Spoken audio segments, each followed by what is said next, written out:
네, 시청자 여러분 안녕하세요. 오늘의 코인 앵커 문다연입니다. 오늘의 주요 경제 지표부터 살펴보겠습니다. 미국 3대 지수 모두 상승 마감했습니다. 한번 지수로 확인해 보겠습니다. 네, 나스닥 선물지수 15,000선 고비를 넘겼습니다. S&P 500 지수도 연일 상승하면서 올해에만 50번째 사상 최고치를 갈아치웠는데요. 계속해서 상승하는 모습이 보이고 있습니다. 기업들의 호실적 덕분에 상승 랠리를 이어가는 것으로 보이고 있습니다. 골드는 연일 횡보 중입니다. 1,800대까지 올라왔지만요. 이번 주 후반에 있을 잭슨홀 미팅에서 테이퍼링 관련된 얘기가 어떻게 나오는지에 따라서 그 방향이 갈릴 것으로 보입니다. 테슬라는 강보합권에서 마감했습니다. 코인베이스도 1%대 상승 마감했는데요. 현재 긴 박스권장에 갇혀 있는 모습입니다. 비트코인이 상승이나 하방으로 자리를 잡아야 코인베이스 주가도 방향을 잡을 것으로 보이는데요. 비트코인 한번 확인해 보겠습니다. 현재 47,800달러 선까지 내려와 있습니다. 5만 달러를 뚫고 올라가는 모습이었지만 지금 다시 한번 가격이 깨지는 모습인데요. 현재 정말 흐름이 좀 어지럽다 이렇게 설명을 할 수 있을 것 같습니다. 지금 삼각 수렴 상태를 만들어가고 있는데요. 48,500달러 선이 깨지는 순간 지금 하방으로 약간 자리를 잡은 것으로 분석이 됩니다. 현재 1차 지지선은 48,100달러, 2차 지지선은 47,500달러 선인데요. 현재 지금 2차 지지선 향해서 조금 가고 있는 모습이라서 주의가 조금 필요한 시점으로 보입니다. 24시간 기준으로도 매도량이 조금 더 우세한 상황이니까요. 매매에 참고하시길 바라겠습니다. 오늘의 코인 주요 암호화폐 시황도 보겠습니다. 네, 비트코인 점유율 44%대이고요. 시총은 아직 2조 달러를 유지하고 있습니다. 한화 기준으로도 5,600만 원 선에서 거래가 되고 있습니다. 어젯밤부터 약간 지금 한국 거래소를 기준으로는 몇몇 코인들을 빼고는 하락세를 보이고 있는 모습입니다.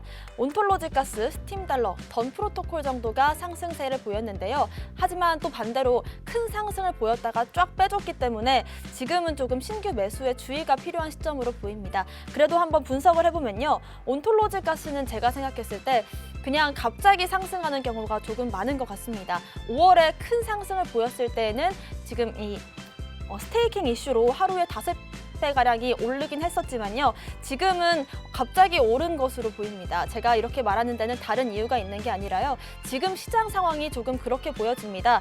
2천억대 시총에서 급등이 한 번씩 나와주는 경향인데요. 이런 경향에 따라서 온톨로지 가스도 반응을 한 것으로 분석이 됩니다. 비트코인이 지금 약간 하방 압력을 받으면서 리플, 도지코인, 이더리움 클래식 등 주요 알트코인들도 지금 힘을 못 쓰고 있는 모습입니다. 오늘의 코인 이슈도 살펴보겠습니다. 오늘은 5가지 이슈를 준비했는데요. 먼저 첫 번째 이슈입니다.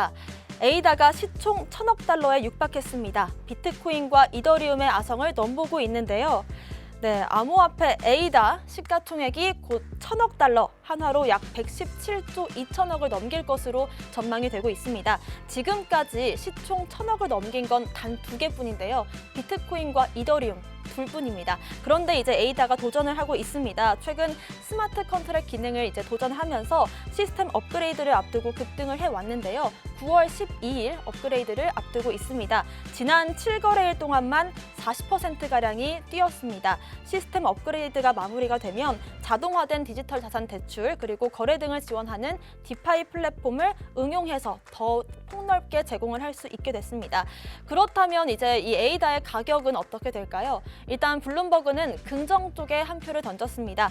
에이다가 시총 1,000억 달러를 돌파했을 경우에는 비트코인과 이더리움에 견줄 수 있을 것이다 라고 봤는데요.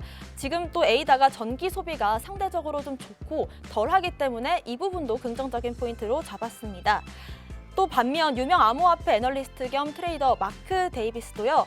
카르다노의 이 앞으로의 미래를 긍정적으로 봤습니다. 스마트 컨트랙 출시 임박이 에이다에 매우 낙관적이다라고 하면서 트위터를 남겼습니다. 스마트 컨트랙 출시 이후 기능이 활성화가 되면 에이다의 상승이 수백 %까지 오를 것이다 하면서 추가적인 상승을 점쳤는데요. 과연 에이다가 계속해서 성장세를 이어갈 수 있을까요? 지금 현재 아무래도 좀 가파르게 상승이 있었기 때문에 조금 신규 진입은 어려워 보이기도 하는데요. 오히려 이런 성장세가 다른 플랫폼 코인들로 옮겨가는 것도 하나의 가능한 시나리오일 것 같습니다.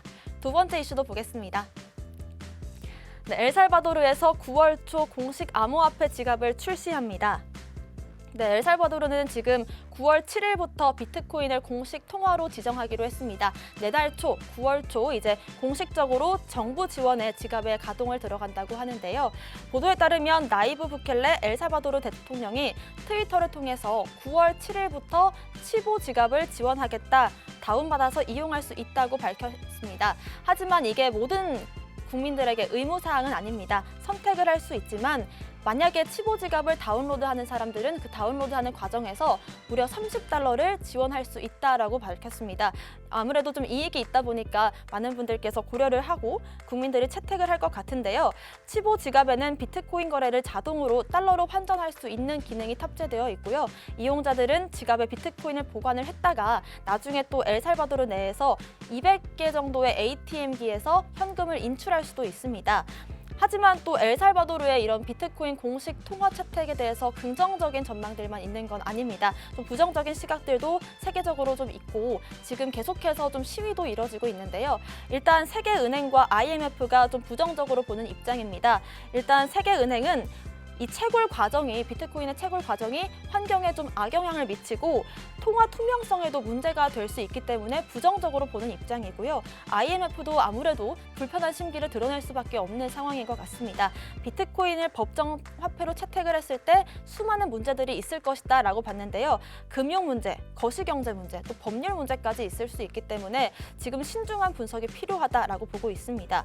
그렇습니다. 비트코인 법정 통화 채택 소식, 지금 저희가 처음 6월에 이 소식을 보도했을 때는 굉장한 호재로 받아들이고 시장이 또 반응을 했었습니다. 하지만 물론 이렇게 금융체제가 엘살바도르처럼 취약한 나라에서는 득이 될 수도 있겠지만 달러 근간의 시스템을 옹호하는 이런 체제들에서는 조금 비트코인 법정화폐 채택 소식이 달갑지만은 않을 것 같기도 합니다. 그럼에도 일단 9월 7일 엘살바도르에서 비트코인을 법정 통화로 선택적으로 채택하기로 했습니다. 다음 이슈도 보겠습니다. 12월 1일 퀀텀의 첫 반감기가 도래할 예정입니다. 네, 퀀텀 홀더분들은 주목하셔야겠습니다. 오데일리에 따르면 12월 1일 처음으로 퀀텀의 반감기가 도래합니다. 일단 반감기가 뭔지부터 한번 짚고 가면 좋을 것 같은데요. 반감기는 이제 채굴이 시작됐을 때 나오는 보상이 줄어드는 시점을 말합니다. 반으로 줄어드는 걸 말하는데요. 이건 중요한 지표로도 보이는데 보통 반감기가 도래했을 때 상승장이 온다 이렇게 보는 사람들이 많습니다. 실제로 2009년 비트코인이 처음 채굴됐을 때만 하더라도 한 블럭을 채굴할 때마다 50 비트코인이 지급이 됐습니다. 그런데 시간이 지나면서 2012년에는 25 비트코인, 2016년에는 12.5 비트코인, 2020년에는 6.25 비트코인으로 4년마다 한 번씩 비트코인 채굴량이 절반으로 반감기가 왔습니다. 그래서 비트코인 반감기를 4년 주기, 비트코인 상승장도 4년마다 올 것이다 라고 보는 시선들이 많은데요. 이 흐름대로라면 비트코인의 채굴은 2040년쯤 종료가 됩니다. 그러면 앞서도 말씀드렸지만 비트코인과 이런 퀀텀의 반감기가 가격 상승에도 영향이 미칠지 많이 궁금하시죠? 실제로 반감기가 온다면 당연히 채굴량이 줄어들고 수요와 공급 원칙에 의해서 당연히 가격이 오르겠죠. 정확히 예측을 할 수는 없겠지만 지금까지의 반감기들을 살펴봤을 때 비트코인도 그렇고 다른 암호화폐들도 반감기가 왔을 때 상승이 있었습니다. 퀀텀 홀더분들은 12월 1일 주목해보셔도 좋을 것 같습니다. 다음 이슈도 살펴보겠습니다. 네, 비트코인이 5만 달러에 근접했습니다. 옵션 만기를 앞두고 정체될 것으로 보는 시선들이 많은데요. 네, 지금 현재 5만 달러 저항선을 잠깐 뚫었다가 다시 한번 주춤하는 모습입니다. 분석가들은 이 연준의 연례 경제정책 심포지움 소식과 함께 오는 27일 이 옵션 만기를 앞두고 비트코인 가격이 현재 수준에서 크게 벗어나지는 못할 것이다 라고 점치고 있는데요. 글로벌 블록의 마르쿠스 소트리우 트레이더가요. 시장의 전반적인 지금 상황은 강세장이 맞지만 4, 5월의 저항선을 고려하면 그리고 거래량이 감소한 것을 보면 지금 시점에서는 주의가 필요하다라고 지적을 했습니다. 또 페어리드 스트래티지의 KT 스톡튼 전무의사는요. 5만 1,000달러는 현재 상승세에서 단기적인 보합세로 갈 것이다 라고 봤는데요. 지금 시점이 중요하다라고 보고 있습니다. 그러면서 장기 모멘텀은 강화됐다라고 봤는데요.